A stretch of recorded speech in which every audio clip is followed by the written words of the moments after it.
بەناوی خوای گەورە سڵاوتان لەبێت بینەرانی بەڕێز و خۆشەویست لەگەڵ بەڕێز عومەر گوڵپی ئەندامی پەرلەمانی کوردستان تاوتوی چەند پرسێکی گرنگ تایبەت بە بارودۆخی دارایی هەرێمی کوردستان لە ساڵی ڕابردوو داهاتێرێن بە چەند خەمێنراوە 2023 دۆخی ئابووری هەرێمی کوردستان چۆن دەبێ و ئایا حکوومەت بۆچی تاوکو ئێستا کەمتر لە 20 نەوتی سپی بەسەر خێزانەکان دابش کردووە و دۆخی موچەوە سەبارەت بە زیادبوونی ڕێژەی بێکاری و هەژاریش قسە دەکەین و ئەگەرەکانی بەردەم هەرێم و بەغداش لەبارەی نەوت و موچەوە قسەی لەسەر دەکەین. مامۆستا بەخێر بێن، سوپاس بۆ ئامادەبوونتان دەکەین. مامۆستا بەر لەوەی بچین سەر دۆخە ئابووریەکە لە نەوتی سپیەوە دەست پێ بکەین. زستان هات بۆچی تاکو ئێستا کەمتر لە 120 خەڵک خێزانەکان نەوتی سپیان وەرگرتووە؟ بەڵێ بەناوی خۆی بەخشندەی میێرەبان، سوپاسکە حەکیم سڵاو لە بینەرانی بەڕێزیش. تەوان بەڕاستی بابەتی نەوتی سپی زۆر گرنگە. جەناب دەزانی لۆچە بەشێک لە بینەرانیش بزانن ئێمە لە هاوین و فشارمان کرد، هەوڵماندا داوامان کرد، بە دوواداچوونمان کرد کاتێ پەرلەمان لە تەمەنی یاسایی خۆیان بوو تا 6/11 ئێمە هەموو هەوڵێکی خۆماندا بۆی وەزارەتی سامانە سروشتیەکان، حکوومەت، ئەنجومەنی وەزیران چێتە ژێر باری بەرپرسیارەتی بەرامبەر بە هاوڵاتیان. ئەگەر لەناو هاوڵاتیانە گروپێک جاکەینەوە لە دەوڵەمەند و بەرپرس و سەرمایەدار و ئەوانە ئەوە کەیفخواانە چۆن ژیانی خۆیان دابینەکەن لە زستانە، بەڵام بەڕاستی خەڵکێکی زۆر هەیە لە کوردستانە ئاعتیمادی لەسەر ئەو سۆبایە کە نەوتی سپی تێئەکا و بەوە خۆی گەرمەکاتەوە. کارەبایەکێک لە سەرچاوەکانی خۆگەرمکردنەوەی هاوڵاتیانە لە کوردستانە، بەڵام حاڵی کارەباشە بینین حکوومەت کە نەیتوانی و ناتوانێت کارەبا بۆ هاوڵاتیان دابینکە. کاتێکگەینە وەرزی سەرما، کاتێکەکەینە وەرزی گەرما نزیکەی سێ مانگێک لەو دوو وەرزە کارەبا بێتەوە بە چەند ساعاتێکی کەم 6 ساعت 10 ساعت 12 ساعت 13 ساعت، ئەوەش بەشی هاوڵاتیان ناکە. یعنی تۆ بێنە پێشاوی خۆت هاوڵاتیەک لەناو سەرمایەکی زۆری زستانە بێ و ئێستا باڵین شەپۆلێکی بەفربارینیش ینی لە ڕێگەیە بەتابەت ناوچە شاخاویەکان ئەو شوێنانی کە پلەی گەرما زۆر نزمە بێتەوە، ئەوانە بەردەوام پێویستیان بە گەرمکەرەوە هەیە. گەرمکەرەوەش بەڕاستی پێویستی بە تێچووی هەیە. نەوتی سپی لە بازارە ئێستا نزیکەی 220,000 هاوڵاتی ناتوانێت بیکڕێت. پاشان لە وڵاتێکە کاک حەکیم ئێمە لە هەرێمی کوردستانە خۆمان نەوتمان هەیە و پاڵاوگەی پێویستیشمان هەیە. یعنی ئەو پاڵاوگانی لە هەرێمی کوردستانە هەن و ئەگەر ئیش بکەن ئەتوانن بە درێژایی ساڵەکە هەم نەوتی سپی هەم بەنزینی کوالێتی، چونکە ئێستا زۆرێک لەو بەنزینەی لە بازار تۆی بینی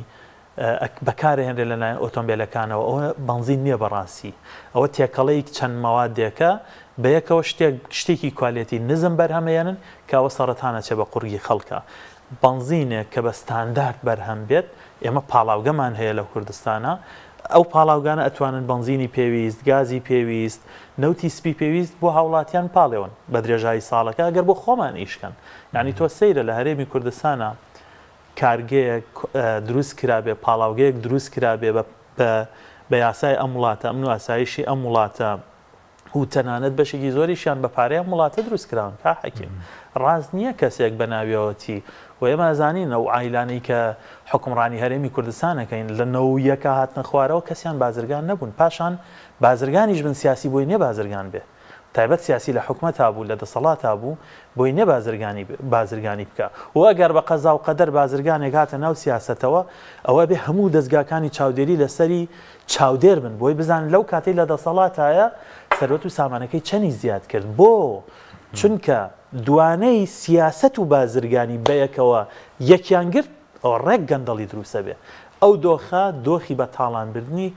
و سەروەتی سامانی هەر وڵاتێکە. بۆیە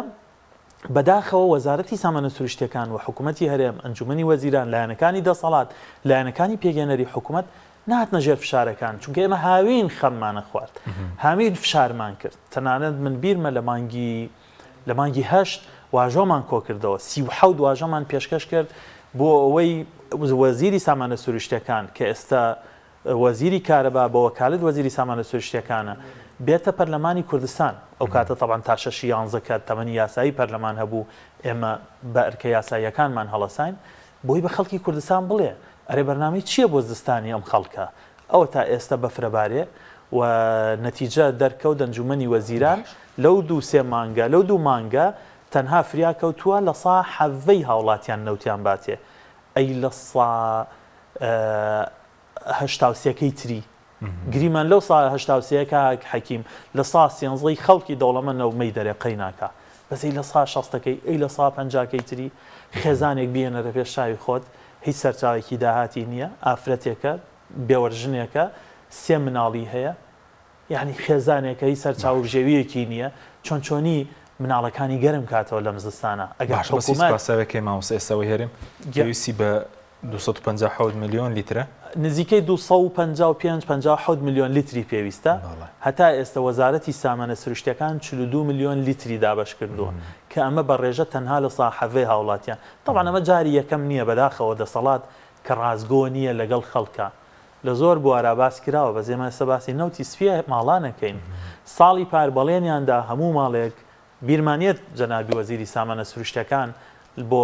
میدیا لێدوانی داوتی من خۆم هەموو ماڵێک ئەگەڕێم بۆی بزانم پیان گەشتویان نا ئەوە تا ئێستا دەرکەوت بە پێی هەموو ئامارەکان لە تەنها لە 42 هاوڵاتیان لە ساڵی پار نەوتی سپیان وەرگرت و ئەم ساڵ ئێمە لە ناوەڕاستی زستانان وەرزی سەرما دەستی پێ کردووە تەنها لە ساحەڤێ هاوڵاتیان نەوتی سپیان وەرگرت پارەی کە دابین کراوە مامۆستا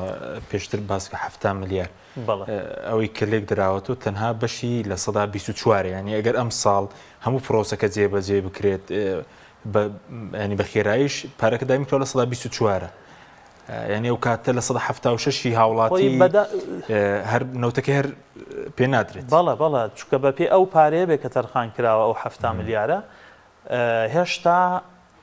بە ئەو بەرنمەیە ناکات کە هەموو هاوڵاتیە یا هەموو خێزانێک لە کوردستانە بەرمیلی نەوتی بدرێتێ پاشان کا حەکیم جێگەی گومانە ئەو تەندەرانە ئەسڵەن جێگەی گومانە و ناڕوونی زۆری تایە حکوومەت چۆن بە 274 دینار لە هاوڵات لە بازرگان نەوتەکڕێ خۆی ئێستا لە بازارە 220,000ەوە نییە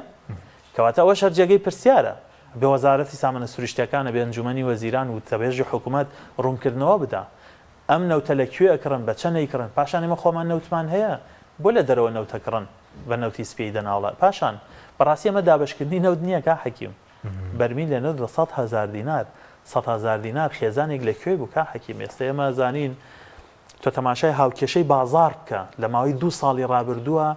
یعنی نرخەکان لە زۆرینەی بوارەکانە هەردەستە سووتێنن لە کاتێکە داهاتی تاک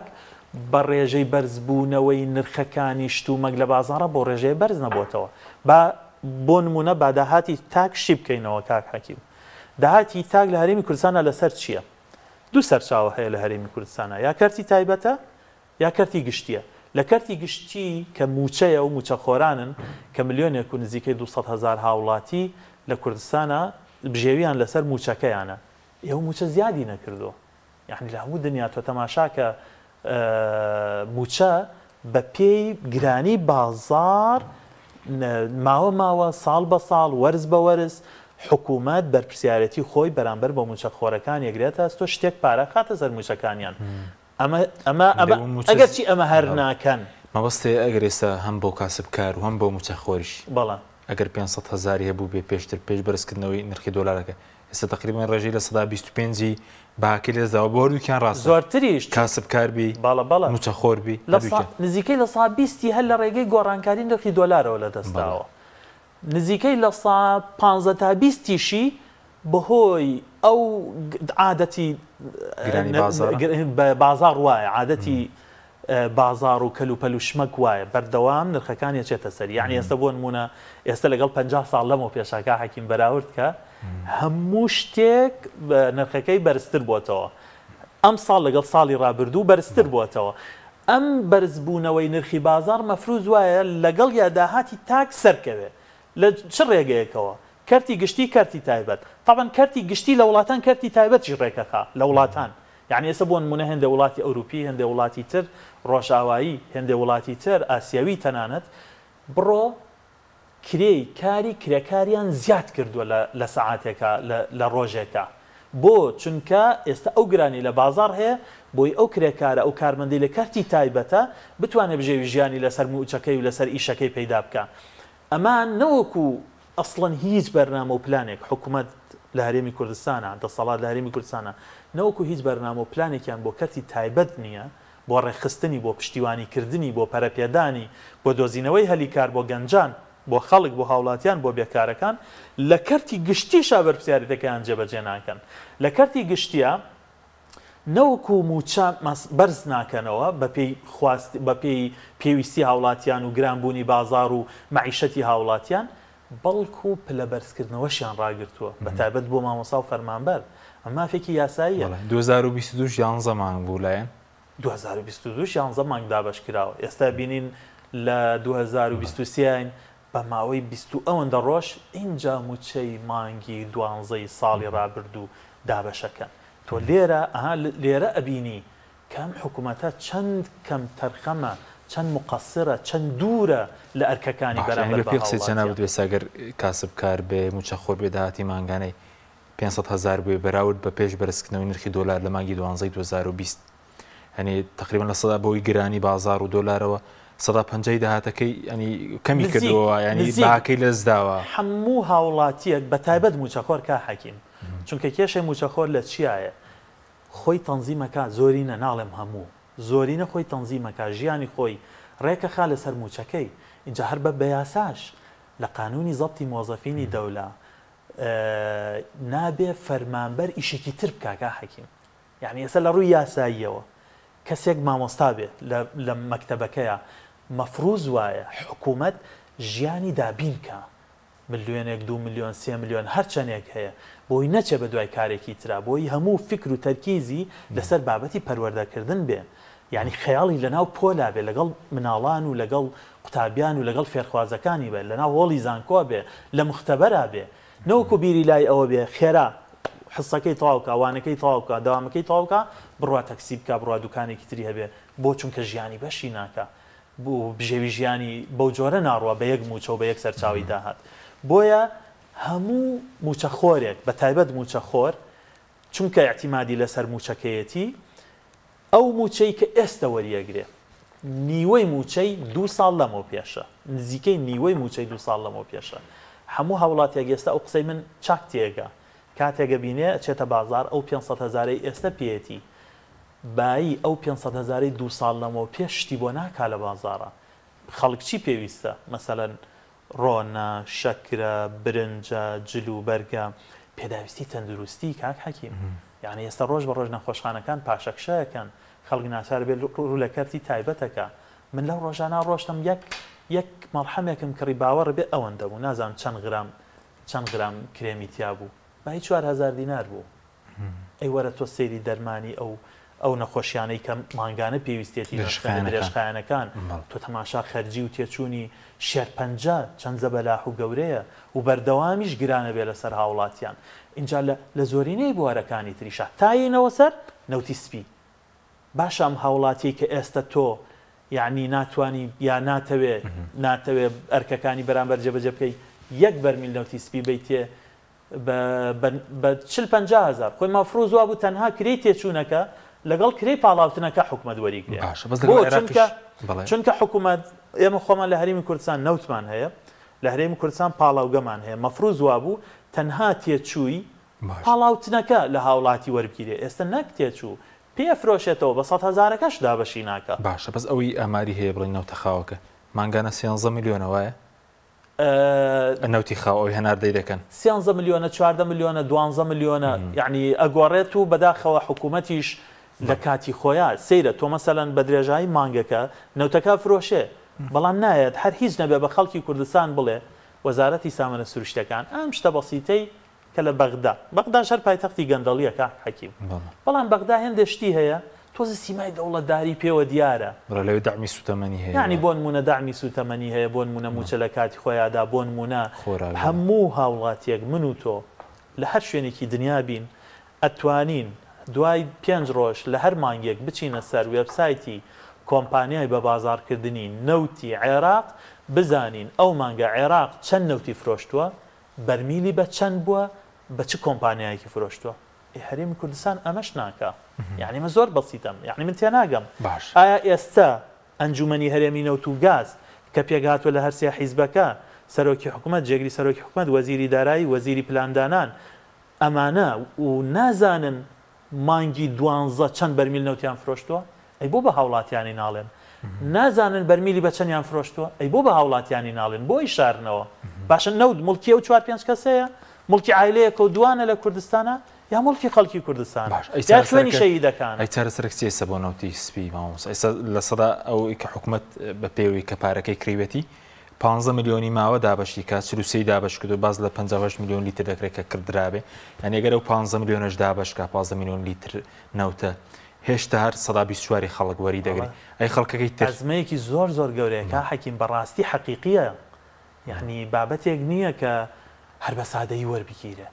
یعنی بە خۆشحاڵیەوە وڵاتەکەمان وڵاتی خێرخواز و چاکەکارەکە حەکیم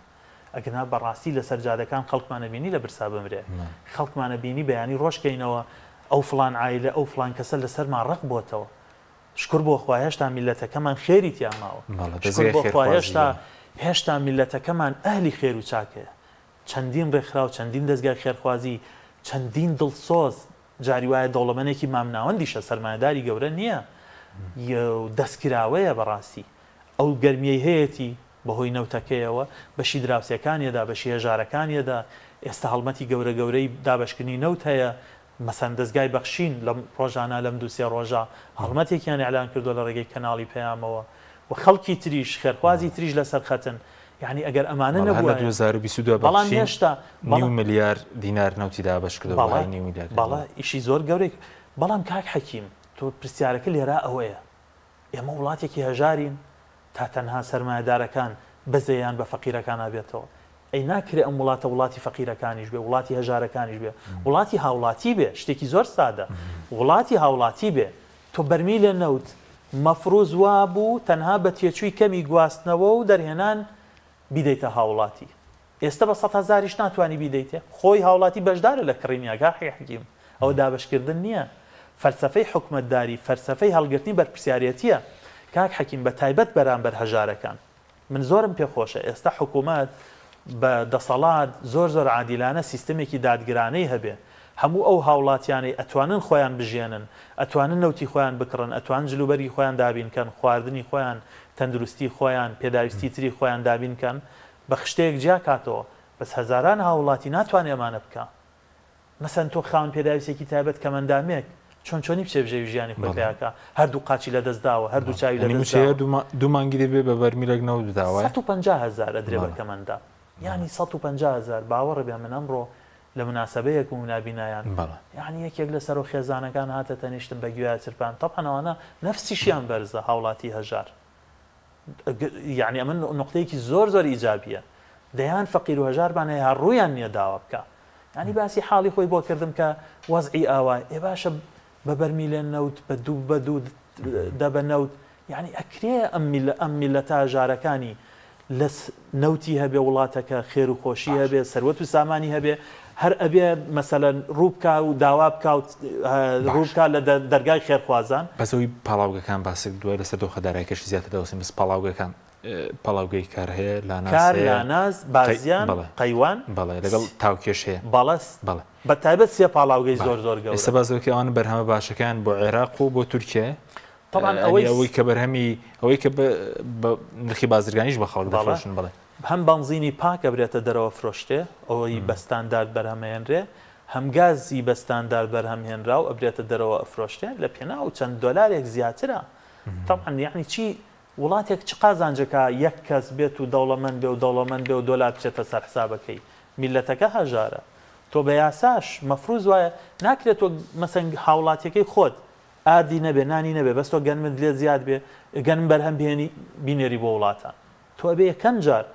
سکی برسیەکانی خۆت تێرکەی اینجا ئەگەر لێت زیاد بوو بینێرە بۆ وڵاتان بۆیە بڵێم بەرهەمە خراپەکە بۆ ناوخۆیە نەک هەر لە سوتەمەنیە لە کارەبا شەوایەکە حەکیم ئێستا حکوومەت بەرپرسیارەتی یعنی ئەوەی کە ئەیدا بە هاوڵاتیان لە کارەبایە 10 ساعتە 12 هێندە جار 15-16 ساعتە ئەڵێن 15-16 ساعتە کە هیوادارم وابێت بەڵام کارەبا ئەفرۆشێ بە پارێزگاکانی ناوەڕاست و فاروی عێراق کارەباکە لە هەرێمی کوردستان بەرهەمهێنرێ کاک حەکیم تۆ لە هەرێمی کوردستان بەرهەمهێنی لە سایی خاکی کوردستانە ئەگەر لێت زیادە قەیناکە یعنی سروشتی هەر تەنانەت زەکاتیش کاک حەکیم تۆ تەنانەت شریعەت هاتووە چەند بە حکمەتەوە ئەم بابەتی دەستنیشان کردووە هەتاوەکو هەژارەکانی شارێک پێویستیان بەو زەکاتە بێت دروست نییە جائز نییە بینێری بۆ هەژاری شارێکی تر چ جای ئەوەی وڵاتێکی تر ئێمە لە هەرێمی کوردستانە هەم کارەباکەمان وەک پێویست نییە هەم سوتەمەنیەکەمان بۆ هاوڵاتیان کەواتە تۆ چۆن ڕێگە ئەدەی بە خۆت سوتەمەنی و بەنزین و گاز و نەوتی سپی یاخود کارەبا بفرۆشی بە شوێنی تر لە هەرێمی کوردستانە خۆت هی پێویستت نییە و هێشتا هاوڵاتیانکانت تیار نەکردووە اینجا کاک حەکیم کێشەی دابەژنەکردنی نەوتی سپی بەتایبەت لە وەرزی سەرمایە مەترسی لەسەر دارستانەکانیش دروستەکە یعنی ئێستا تۆ بیانە پێش چاوی خۆت هاوڵاتیەک لە لادەیەکە گەژی و ئێستا جەوی بەفر و سەرمایە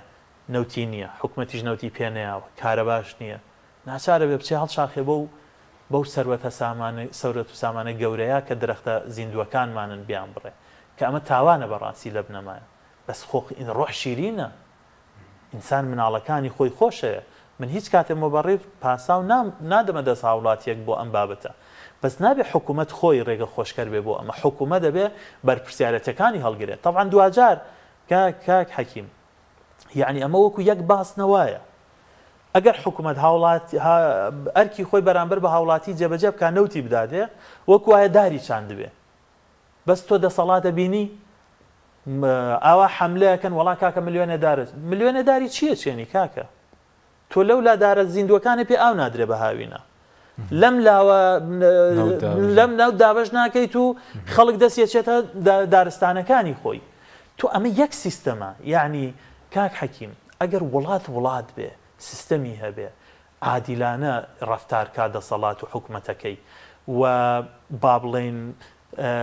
سیستەمێک و جێبەجێکردنی یاسا و مؤسسات هەبێ یەک دینار لە زاخۆ بچێتە گیرفانی هاوڵاتیەکەوە وەک وایە ئەو دینارە بەشێکی چوو بێتە گیرفانی هاوڵاتیەک لە هەڵەبجە یەک دینار بچێتە خەزێنەی حکومەتەوە وەک وایە هەمومان سوودمەند بوو بین ئەگەر هەمومان مەسە من و تۆ ئەو پارەی لە بەنزینی سیارەکەمانە خەرجەکەین ئەمە زەرەرە لە کۆی وڵاتەکەمان ئەگەر سیستەمێکی عادیلانە هەبێ چونکە ئەو زیانەی ئێستا هاوڵاتیەک پێگا بۆ نمونە بەهۆی خراپی بەنزینەوە ئەم ئێوارەیە ئۆتۆمبیلەکەی سوتا لە جادەی با بڵێن ڕاپەڕین لە سلێمانی ئەم زەرەرە تەنها زەرەری ئەو هاوڵاتیان نیە ڕاستە لە ڕووی مادی و حسابی هاوکێشەی فیزیاییەوە ئەو هاوڵاتیە گیرفانەکەی زەرەری کردووە بەس لە ڕاستیە ئەوە سووتانی سەروەت و سامانێکە هی ئەم وڵاتەیە دوجار هەر حسابی قودرەتی ئابووری هەر وڵاتێک بەوە ئەکرێت بە کۆی بەرهەمی ئەو وڵاتە بە هی هاوڵاتیەکانی شە باش سەبارەت بە داهاتی تاک لە 2022 بڵێن داهاتیرم چەند خەمێنراوە ئایا خەڵک کێژار و کاسبکار سوودمەند بوون هیچ لەو داهاتە خۆی کێشەکە لێرە یەک دوو کێشەی سەرەکیمان هەیە باش کێشەی یەکەمەوەیە کە خەڵکی هەژار زۆرە طبعاً من باسی خەڵکی هەژار ناکەم بەڕاستی خەڵکی هەژار هەر کەسێکە داهاتەکەی بەشی خەرجەکانی ناکە تەنانەت ئەگەر 2 ملیۆن دیناریش موچەی بێ داهاتەکەی بەشی خەرجەکانی ناکە بەس ئێمە باسی خەڵکێکەکەین لە خوار هێڵی هەژاریەوەن لە خوار هێڵی هەژاریەوە واتە بڕی پێویستی خواردن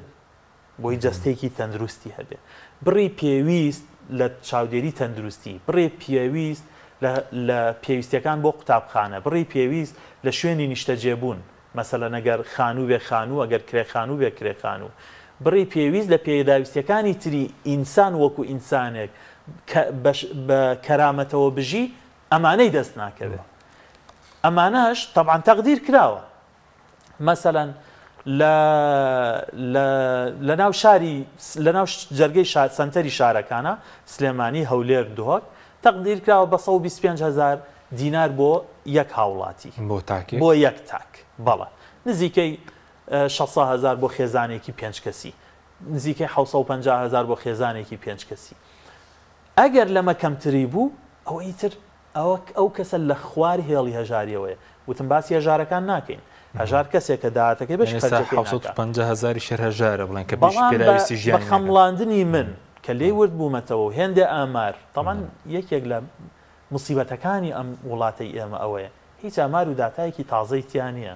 پێمان بڵێ ڕێژەی هەژاری لە هەرێمی کوردستانە چەنە، ڕێژەی بێکاری لە هەرێمی کوردستانە چەند. بەڵام تۆ ناچاری کە ئەو ئامار و داتاوردە نەبوو کە لە ڕێگەی بەحسی علمیەوە ئەنجامەدرێ، ئامارزانەکان ئەو کارەکەن، من و تۆ ناچارین خەمڵاندن بکەین. ئەوانەی شارەزاییمان هەیە بە خەمڵاندنی من ئێستا لە هەرێمی کوردستانە نزیکەی 500,000 هاوڵاتی لە چوارچێوەی 100,000 خێزانە لە خوارهێڵی هەژاریەوەن. واتە بڕی پێویستی خواردن، جلوبەرگ، تەندروستی، پەروەردە، شوێنی مانەوەیان دەست ناکەوێت. ئەمە کارەساتە کاک حەکیم. یعنی تۆ تەماشاکە لە هەرێمی کوردستانە لە ساڵی 2022 150 ملیۆن بەرمیل نەوت فرۆشراوە. لەو 150 ملیۆن بەرمیل نەوتە 1 بەرمیل نەدراوەتە مناڵێکی بێسەرپەرشت، نەدراوەتە ئافرەتێک کە 3-4 مناڵی هەیە و هیچ بەخێوکارێکی نییە و هاوسەرەکەی لەدەست داوە کۆچی دوایی وەکو داهاتیش. بەڵە هیچ بە هیچ ڕێگەیەک. تۆ ڕێگەت چییە؟ یعنی کاک حەکیم بچۆرە مەسا ئێستا هاوڵاتیەک لە وڵاتی خۆی سەری خۆی هەڵەگرێ، زۆرمان هەن بەداخەوە سەری خۆیان هەڵەگرن لە ناچاریە، ئەچێتە بەریتانیا، ئەچێتە سوید، ئەچێتە ئەڵمانیا، شتێکی پێئەدەن پێڵێن سۆشیال دامی ئەو خێزانانەیە کە هیچ ناکەن. ئێمە لە کوردستانە چەند خێزانمان هەیە نە ئیشی هەیە، نە سەرچاوی داهاتی هەیە، نەکاری دەسەکەوێت. کوا سیستەم، کوا یاسا هەبێ، سیستم هەبێ، کەمترین ئاستی عەدالەت هەبێ. ئێستا ئەبوو لانی کەم حکومت بڵێ هەموو مناڵێکی بێسەرپەرشت من مانگانە لانی کەم 50,000 دیناریە دەمێ. سێ مناڵی بێسەرپەرشتی هەیە 150 لە 2016 بڕیوانەکە حەکیم لە 2016 بڕی هەری منداڵی بێسەرپەرشتیان توێژەکانی تریژەوەی کە هەژارە ئەو ئافرەتانەی پیانەوترێ لە کۆمەلگا بێوەرژن، واتە ئەو ئافرەتەی کە مێردەکەی مردووە یا جیا بۆتەوە 3-4 مناڵی هەیە هیچ سەرچاوێکی داهاتی نییە، بێجگە خوا لە وڵاتان کەس شک نابە. ئەوانە بە ساڵاچوانی پەککەوتە، ئەوانەی هیچ داهاتێکیان نییە. تەوانێ ئەمە مەرجی هەژاری بە مەرجی هەژاری ئەو ئافرەتانەی کە هاوسەرەکانیان بێسەر و شوێنە، ئەو ئافرەتانەی کە هاوسەرەکانیان لە زیندانەکان سجن کراون، حکم دراون. تو خۆتە زانی هەر کەسێ تووشی تاوانێک بێ ئەگەر مۆزەفیش بێ فەسڵە کرێ لە پیشەکەی. بۆ ئەم خێزان و مناڵە قوربانی ئەم مێردە بێ یا ئەم کەسە تاوانکارە بێ یا ببێتە قوربانی لەگەڵ بێسەرپەرشتە گروپێک بوون بە ناوی چاودێری خێزان، ئەمانە بە مناڵی بێسەرپەرشتەوە موچەیەکیان هەبوو بە ناوی موچەی چاودێری خێزان کە خۆی ناوی هاوکاری خێزان. ئەمە 150,000 دینار بوو لە 2016 بڕاوە بە مەرجە فەرمانەکەی ئەنجومەنی وەزیران، ناڵێ بڕیمان. وەزارەتی کاروباری کۆمەڵاتی، وەزارەتی پلاندانان پابندەکە بە پیاچوونەوە بە لیستەکان. کوا لیستەکان؟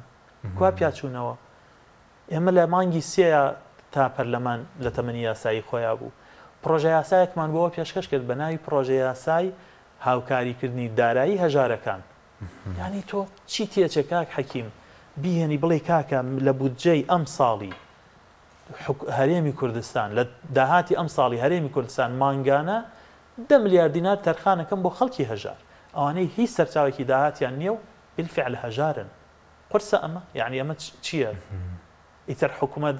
ئاوەی بە ینی ئەو داوای کە خەڵان تو 2022 کۆی داهاتی هەرێم چەند خەمنیدەوە هیچی بۆ توێژ هەژارە نەڕۆشتو 1 دیناری بە هیچ ڕێگەیەک بۆ ئەو چین و توێژە هەژارە نەڕۆشتووە. بەسەڵان لە عێراق بە پێچەوانەی هەرێمی کوردستانەوە کە بارودۆخی دارایی بۆی فرۆشتنی نەوتەوە زیاد بوو کە نرخی دۆلاری گۆڕی یەکێک لە پلانەکانی کە لە وەرەقەی سپیا هەیە، وەرەقەی بەیزایی ناو ئەو پلانێکی دارایی شاملە کە یەکێک لە خاڵەکانی گۆڕینی نرخی دۆلار بوو لە 120,000ەوە بۆ 145,000. یەکێک لە خاڵەکان ئەوە بوو کە حکوومەت هاوکاری چین و توێژە هەژارەکان زیادەکە کێگرێتەوە تۆڕی پاراستنی کۆمەڵاتی ئەو هەژارانەی باسمان کرد لەگەڵ کەمەندامان و خاوەن پێداویستیە تایبەتەکان. حکوومەت بە فعلی لە عێراق وای کرد ژمارەی ئەوانە لەم ئەخیرانە 200,000 خێزانی زیاد کرد، خستە ناو سیستەمی چاودێری خێزان کە مانگانە لە نێوان 200 بۆ 250,000 موچیانەداتێ. بۆ لە هەرێمی کوردستان 1 دیناری نایەتێ، بۆ لە هەرێمی کوردستان لە کۆی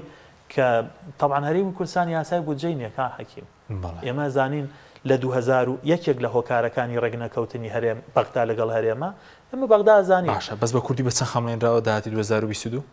هی 2022 طبعاً لەبەرەوەی نازانین داهاتە حەقیقی هەمشانە من لە ڕێگەی خەرجەکانەوە خەمڵاندومە 13 تریلیۆن دینار بووە لەو 13 تریلیۆن دینارە 1 دیناری نەدراوەتە خێزانێکی هەژار. بەڵێ سوپاس دەکەم ناوبڕێکمان هەیە دێمەوە خزمەتە بەڵێ بینەرانی بەڕێز ناوبڕێک و دەینەوە لاتان لەگەڵمان بمێنەوە.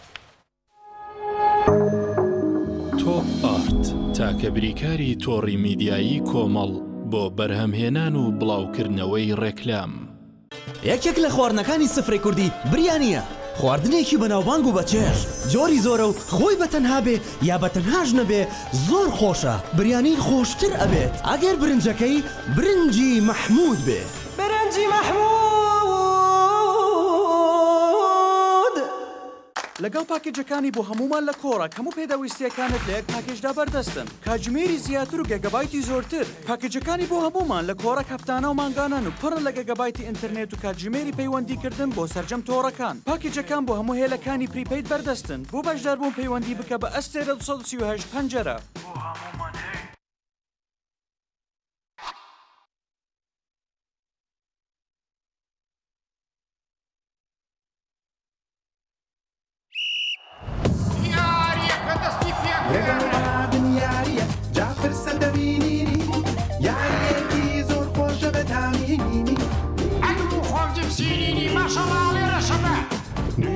تيبي أولى تيبي أولى يو أملا جبسيني أحمالك ميسيري كان هيرج بركيني شو كان كربا خوراكي تيبي أولى أزاني أبي وقت من تعمي كي إنجا أزاني جول جول جول جول أفرا أفرا وقت ميسيلي أزاني هاتني عليك كل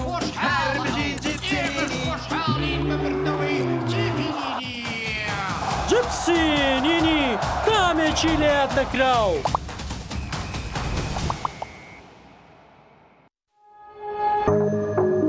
تۆپ ئارت تاکە بریکاری تۆڕی میدیایی کۆمەڵ بۆ بەرهەمهێنان و بڵاوکردنەوەی ڕێکلام.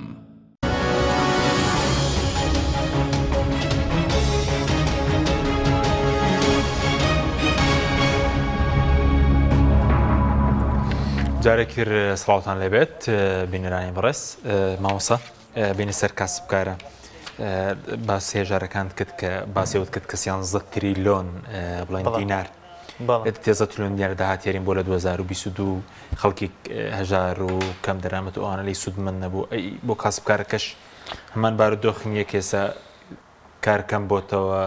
ڕسومات و باج زیادی کردووە. کاک حەکیم یەکێک لە مصیبەتەکانی حکوومەت ئەگەر بتوانین یعنی وەکو بڵێ زۆر لە خۆمان بکەین ناوی بنین حکوومەت چکە بەڕاستی ڕۆژ بە ڕۆژ سیمای حکومەتداری لە خۆیان دائڕنن زیاتر نزیکە بنەوە لە دەسەڵات و لە شتێکی عەفەوی و یعنی چۆنیان بوێ ئاوا بکەن یعنی حکومەتداری بۆ نمونە یاسای بودجەی هەیە ئێستا یەکێک لە پاساوەکانی بۆ زانیاری عێراق کە 400 ملیارەکە نانێرێ کە ڕێککەوتنیشی قرس کردو لەگەڵ هەرێمی کوردستانە ئەوەیە ئەڵێ ئێوە لە 2013ەوە یاسای بودجەتان نییە هەرچی قرارتان داوە هەر هەمووی نەیاساییە یعنی ئەنجومەنی وەزیران هەرچی بڕیاری داوە هەرچی تەسەڕوفی کردووە بە داهاتەوە هەرچی دامەزراندنی کردووە هەرچی خەرجی کردووە هەر هەمووی نەیاساییە بەهی نەوت و بە هەموو خەرجی وەزار هەر ڕاستی شەکە چۆنە بێ حکوومەت بەبێ یاسا تەسەڕوف بە داهات و خەرجیەوە بکە شتیوانیە لە حکوومەتی هەرێمی کوردستان 2013 ئەخیر یاسای بودجێ 2014 لە ڕووی یاسایە و مەجالی تایە چونکە هەم یاسای ئوسوڵی محاسەبات کە وەزارەتی دارایی کاری پێکە هەم یاسای بودجە خۆی هەم پەیڕەوی ناخۆی پەرلەمان ڕێگە ئەدا حکوومەت بۆ ماوەی ساڵێک یاسای بودجەی نەبێ ئەو ساڵە بە یەک لەسەر 12 ساڵی ڕابردوو کارەکانی بەڕێەکە بەڵام لە دوای 2014ەوە هەر هەمووی نایاسایی بووە ئێستا ئەمە ئەوەندە ئاڵۆزکاری دروست کردووە ئەوەندە شتی نایاسایی خستووە بەسەریەکە هەرچی دامەزراندنیان کردووە بۆ نمونە پێشتر لە یاسای بودجا قەراری لێ نەدراوە ئەنجومەنی وەزیران بە ئارەزوی خۆی لە ژوورێک دانیشتەوە بڕیارماندا ئەوەندە کەس دامەزرێنین هەمووی شتی ناشەفافیش تەوان زۆرینەی زۆریان فەوج لەم کاتی بێ پارەی و بێ یاسایی بودجە و ئەوانە فەوج بکەیتەوە 400,000 هێزی سەربازی دەبێ کە بەقەت سوپای هێندێ وڵاتی گەورەیە کەچی بێت لەم خەڵک نان نییە بیخوا نەوتێ نییە بیدەیت تا وڵاتی کاسبکار کاسابەتی دەست ناکەوێت گەنج دانامەزرێنی لە هیچ یەکەیەکتا لە هیچ بوارێکتا یەیت فۆجەکەیتەوە بۆ فۆجەکانی ترت زۆر بە یاساین و زۆر ڕێکوپێکن هینشە زۆرینەی سراحی حیزبیە بەڵە ئەو لێرە ڕاکە چێتە ئەو لە پۆست و پلەیەکە دەنێ و ئابۆ جۆرە بۆیە یەکێک لە موسیبەتەکانی هەرێمی کوردستان و ڕێگریشە لە بەردەم ڕێکەوتن لەگەڵ بەغدایە ئەوەیە هەرێمی کوردستان لە 2013 یاسای بودجەی نییە 2014 یعنی مەجارێکی یاسایی تایە تەختیەکی یاسایی تایە چونکە یەک لەسەر 12 ساڵی 2013 خەرج کراوە 2015 16 17 19 20 21 22 8 ساڵ وا 23 بە یاسای بودجەیە نەبوونی یاسای بودجە کاک حەکیمەزانی یعنی چی یعنی فەوزا یعنی وێرانە خۆ هەر مەسەلەوە نییە تۆ یاسایەکت هەیە و بە یاسا دەسەڵاتت پێ ئەدرێ داهات کۆکەیتەوە خەرجی بکەیت معنای وایە تۆ هیچ پلان و بەرنمەیەکی دارایی و ئابووریت نییە کە پلان و بەرنمەی دارایی و ئابووریت نەبوو کاک حەکیم هیچ سێکتەرێک دڵنیانە یعنی مەفروض وایە ئێستا کە ئێمە لە مانگی یەکین یەکەم ئەبوو پەرلەمانمان یاسایی وایە دووەم ئەبوو پێش یەکی 2023 یاسای بودجە پەسەند بکرێ و بگەڕێتەوە حکوومەت لەم یاسای بودجە بڕی پارەی پێویست بۆ پشتگیری لە کاسبکار دابنرێ بڕی پارەی پێویست بۆ پشتگیری لە جوتیار دابنرێ بڕی پارەی پێویست بۆ پشتگیری لە پیشەسازی کا حەکیم پیشەسازی و کشتتوکاڵ لەم وڵاتان نەما کاک حەکیم ڕۆژ بە ڕۆژ کارگەدار بەس ئامارێک هەرێمی کوردستان وەزارەتی بازرگانیە ئێستا باسیکە سلێمانی پایتەختی کارگەکانە لە کوردستانە دەی لە سلێمانیە زۆرترین کارگەدا کراوە کەس ئێستا نات تەحملی ئەوە ناکا بەردەوامی بدا بە کارگەکەی حکوومەت هەر وەک وا پشتگیری ناکا وەک وا بەرهەمەکەی ناپارێزێ ئەسڵان پەیوەندیشی بۆ نییە کێبڕکێ لەگەڵ بەرهەمی ئێران و تورکیاکایان نا پەیوەندی بۆ نییە ئەوەندەی کارەبا لەسەر گران کردوون هەناچار بوو خۆیان قفڵیان لێدا خۆ کابرا ناکرێ ساڵێک بەمایەکاری دوان زەرەر سیان زەرەر یعنی تاکەی چاڕوانی چی بکە تۆ حکوومەت تۆ سەیری ئەوە عەقڵیەتی حکوومەتە لە سەرەتای ساڵی 2021 لە بریەوەی بێت بیر کاتەوە پلان و بەرنامەدانێ چۆنی پشتگیری لە کارگەکان بکات چونکە کارگە زانی یعنی چی کارگە یعنی دڵی بوژانەوەی هەر وڵاتێک کاک حەکیم کێڵگە و جوتیار یعنی دڵی بوژانەوەی هەر وڵاتێک نەوت ئەسڵەن مای شەرمە ئەگەر بەم جۆرە احتیمادی لە ساسەتی بکرێتە سەر نەوت شتێک نییە سلعەیەک نییە بتانی پشتی پێبەست یەزانی بۆ چونکە نرخەکەی کاک حەکیم وابەستەی دۆخی سیاسیە نرخی نەوت ئەکرێ لە مەسەن لە 3 مانگی داهاتووە بێتەوە بۆ 15 دلار 30 دلار وەک بینیمان لە ساڵی 2020 ئیترە وڵاتە هەمووی تووشی شەلە لەبێ ئەو وڵاتانەی کە لە 100 یا لە 195 پشتیان بە نەوت بەستووە ئەبێت تۆ پشت بە پیشەسازی بە کارگەکانت بە کێڵگە و جوتیارەکانت بە کەشت و گوزارەکەت ببەستی بۆی وڵاتەکە پەکی نەکەوێ حکوومەت لە 2014ەوە هیچ بەرنامە و پلانێکی دارایی و ئابووری نییە بۆ کارتە جیاوازەکان ئێستا نازانی لە 2023 حکوومەت چی ئەکا بۆ کاسبکار چی ئەکا بۆ بێکار چی ئەکا بۆ کارگەکان چی ئەکا بۆ کەرتی بۆ کشتتوکاڵ چی ئەکا بۆ جوتیار هیچ ناکە هەموو قسە و فەلسەفەی حکوومەت و تەبێژەکەیان و سەرۆکیان جێگریان وەزیرەکان هەر هەمووی هاتۆتە سەرەوەی موچە ئەدەنیانە وەڵا کاکەەوە موچە بابە موچە چییە باشە بەس حکوومەتێکی پۆپۆلیستیش نییە زۆر پۆپۆلیستە پرۆژە هەیە نانی تیریە نێرێتە دەرەوە لە سەرمانەکاتە یاگینێکی زۆر گەورە لەولا هەچی کارگەی لە سلێمانی داکرا بەس چەند سنووقە گەناری نادۆتە دەرەوە خۆمان ئەسەم بێ هەناری هەڵەبجەمان تێر نەخوارد لە سلێمانی و لە هەولێرە ئێستا مەجبورین هەناری سووری و سووری و میسری بە 2000 دینارەکڕی کاک حەکیم یعنی خۆمان تێرمان هەر نەخوارد هەنارەکەی باشە بەس تۆ یەک دنیا بواری ترت هەیە ئەمە پۆپۆلیستیە بەڕاستی تۆ بێ تەرکیزکەیتە سەر شتێکی زۆر بچووک لەولا ئەو هەموو شتێک ترت فەرامۆش کردووە بۆ نمونە وەرە ئێستا ئەبوو لە بریەوەی ئێستا هەموو کەس ئاوا گوێ بگرێ بزانێ ئەو بەڕێزانەی ئیدارەی ئەم حکوومەتە ئەکەن سەرۆکی حکوومەت جێگری سەرۆکی حکوومەت وەزیری دارایی بێن لە کۆنفرانسێکی ڕۆژنامەوانیە بێن من ناڵێم لە پەرلەمان چکە پەرلەمان تەمەنی یاسایی تەواو بوو بەداخەوە هەڵبژاردنیان لە کاتی خۆیانە کرد بێن بە خەڵکی کوردستان بڵێن ئەرێ ئەم هەرێمی کوردستان لە 2023 چی لێەکەن بەرنامەتان چییە ڕۆئیاتان چییە خەڵک بەرەو کوێ ئەبەن چیت بۆ گەنجەکان هەیە چیت بۆ بابەتی خێزان و پاراستنی خێزان و پێکەوەنانی خێزانێک کاک حەکیم ئێمە یاسامان هەیە لە 2007 یاسای ژمارە حەڤە لە ساڵی 2010 دەرچووە لەسەر ئەنجومەنی وەزیرانی پێویستەکە هەر گەنجێک چوە ناو پرۆسی هاوسەرگیریەوە پێشینەیەکی هاوسەری باتێ پشتگیری بکە بۆی خێزان بمێنێتەوە کاک حەکیممانەوەی ئەم کۆمەڵگە بەمانەوەی خێزانەوەیە ئێمە ئەبینین لە پێشچوی خۆمان ئەو گەنجانەی کە جورئەتەکەن خێزان پێکەێنن بەشێک لە هۆکارەکە کە لێ کۆڵیتەوە خەریکە ناکۆکین جیا ئەبنەوە ئەوانە پاڵنەرەکە ئابوووریە ناوماڵەکەی هەمووی بە قەرز کڕیوە داماوە باشە ژیانی خێزانداری دەبریەوەی حکوومەت بێ یەکێکی نیشتە جێبوونی باتێ لە بریەوەی بێت پێشینەیەک و سلفێک و بە قەرز کا حەکیم یعنی بە خەڵات و بەرات و دیاریش نا هەر بە قەرز بیاتێ 5 میلیۆنی باتێ بڵێ 10 ساڵی کە بمەرەوە خۆ ئەمە پیاوەتی نییە کاکە حکوومەتێک نەتوانێت ئەمە بکە ئەمە کەی حکوومەتە دەسەڵاتێک نەتوانێت ئەمە بکەم یعنی شەرمە بێت لە پێشچاوی خەڵک دەرکەوێ ئەسڵان لە زۆرینەی بوارەکانە وایە کە یاسای بودجەت نەبوو واتە فەوزا لە هەمووی خراپتر لە 2021 هات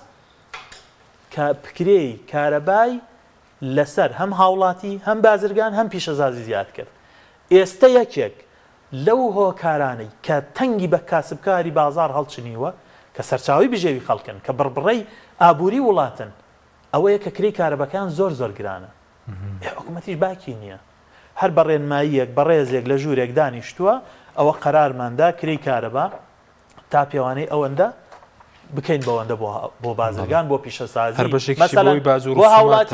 هاوڵاتیان لە 15 دینارەوە کردە 18 بۆ بازرگان و پیشەسازیان زۆر زیاتر کرد بەم جۆرە حکومەتداری ناکرێت ئێستا ئامارە باش سەبارەت بەوەی کە بەڕێز پێشتر بازەوەکە کە هەرێم ببێتە سەرچاوی فرەچەشن و داهاتی فرەچەشن ئەمەرێکی وەزارەتی بازرگانی هەبوو نزیکەی 16 میلیارد دلار شتاور دەکراوە بۆ هەرێم 670 میلیۆن دۆلاریش 72 میلیۆن دلار 672 میلیۆن دلاریش شت هەناردەی دەرەوە کراوە کانزای تێک شکا و دۆشاوی تەماتە 16 میلیارد دلار بەڵێ هاوردەکراوە ئەوە زانی یعنی کوردستان بۆتە لەگەڵ ڕێزمە هەرێمی کوردستان زەبڵدانی وڵاتان بەشیش کوالیتیان خراپە و قاڵانە چین بڕۆ لە بازار تەماشایان کە زۆری نەبێ کوالیتیە ئێستا ئەزانی هاوڵاتی چییە کاک حەکیم هەندێک یعنی من راپۆرتێکم بینی لەو ڕۆژانە ڕۆژنامەوانی هاوڵاتی فێر بووە لە ڕێگەی ئەلکترۆنیەوە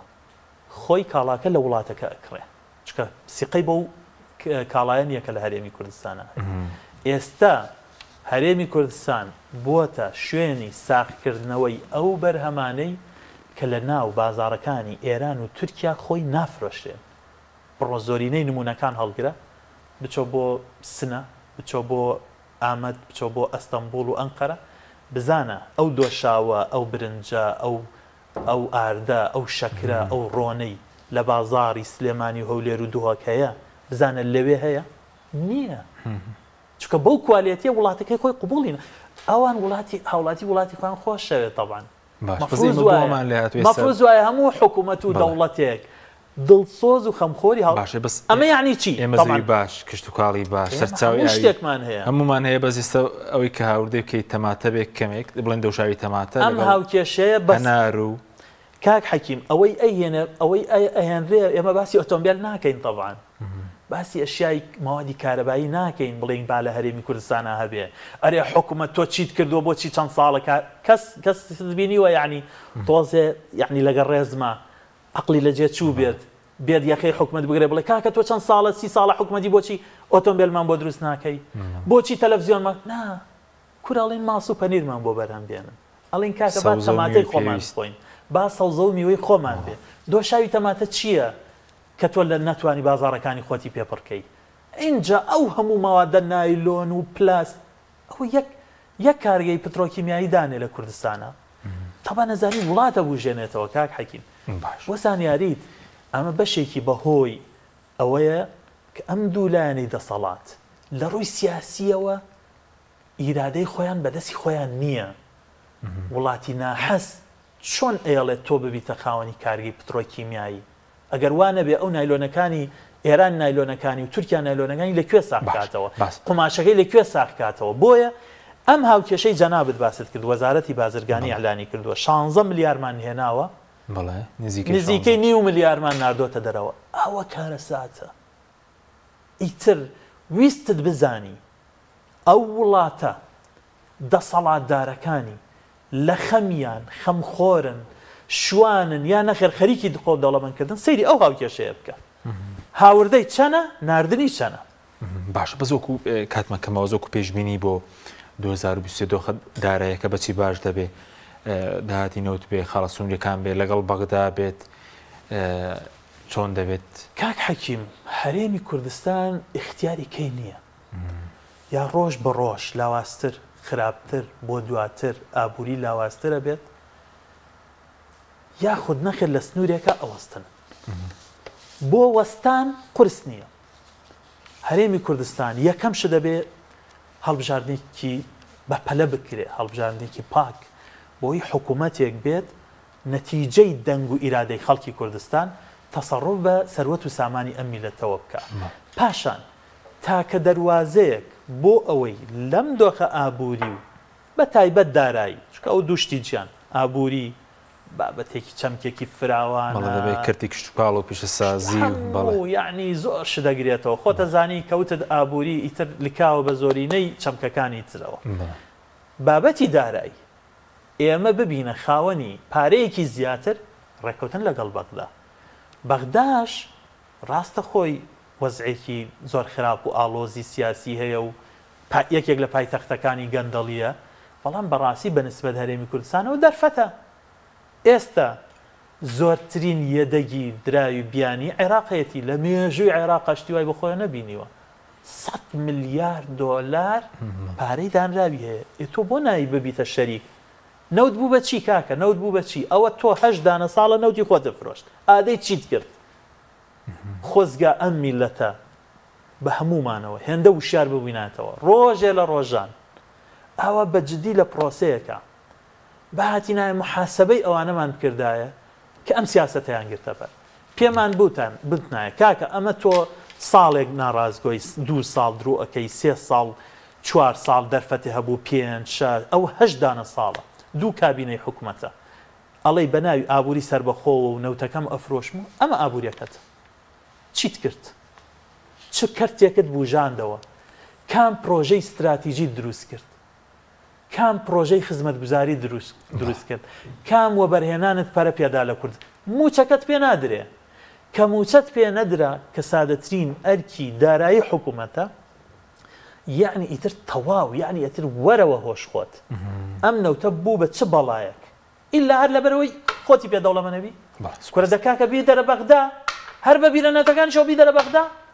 با بەغدا ژیانێکی شەرەفمەندانە بۆ خەڵکی کوردستان دابینکە خۆ بەمە هەرێمی کوردستان ناگوازرێتەوە کاکە نبینە ئەزانی بەچیە بێتە عەرەبستان بڕۆ ئێستا هەولێر بزانە چەند هاوڵاتی عەرەبی تایە زۆر بە ئاسانی یانە بنە خاوەنی یەکەی نیشتە جێبوون ماوەیەکی تریش تەبعاً نوێنەریان ئەوێ لە پەرلەمانە ماوەیەکی تریش تر وردە زەمن ئاوا احترامی زمانی کوردی و بابەتە نەتەوەییەکانمان و دیشتیمانەکەمان بگرین بەڕاستی داوای حەسەشمان لێ یەکەن ئەڵێن ئەمە ڕۆژێ لە ڕۆژان هەبووە مەوڵاتی خۆمان بووە یعنی ئێمە ئەڵێن نەوتەکە ئەوان نەوتیان ئەوێ باشە با ئەم بابەتی ئابووری نەوتە تۆ چەند ساڵە خۆت سەر بە خۆت تەسەڕوفی پێوەکەی ئەمە ئەنجامەکەی بوو لەگەڵ بەغدا ڕێکەوە بە هەرێمی کوردستان هەناسەیە بە سپاس بۆ بەڕێز مامۆستا عومەر گوڵپی سوپاسی ئامادەبوون دەکەم سپاس بۆ بینەرانی بەڕێز سپاس بۆ هاوکارانم خواتان لەگەڵ